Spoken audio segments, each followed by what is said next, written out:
नाजरीन, बुलेटिन में वक्त हो गया है डुगर खबरा का। आपको बता दें कि मजीद ताज़ा खबरों के लिए आप लॉग इन कर सकते हैं हमारी वेबसाइट news18urdu.com पर। आदाब।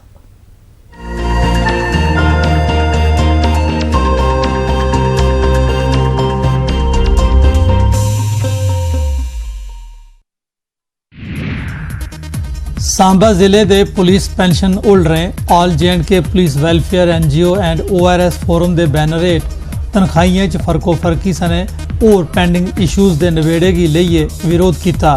उन्हें गवर्नर ਨੂੰ दिशा मांग की जेकर उनकी समस्याएं का तौले नवेड़ा नहीं किया गया तो वह परिवारें सने सड़कें उपर आने की मजबूर होंगे।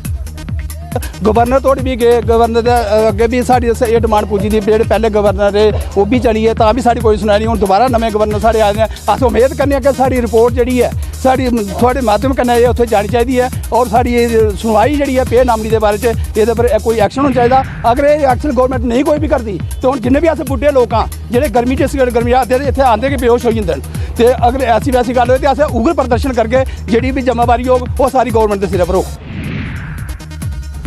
Jammu Kashmir National Panthers Party Asiya Khairi Udhampur municipal department Udhampur के खिलाफ धरना प्रदर्शन किया गया।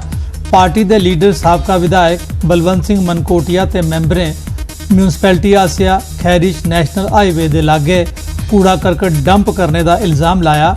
उनका गलाना है जे ये कूड़ा कचरा तवी च जाई रलदा है ते तवी का प्रदूषित पानी उधमपुर शहर की सप्लाई किया जाता है। कठुआ जिले के ग्रां शेर कोटला के लोगों का एक डेलीगेशन पीने वाले पानी की समस्या के संबंध XNPHE कठुआ के दफ्तर पुजा।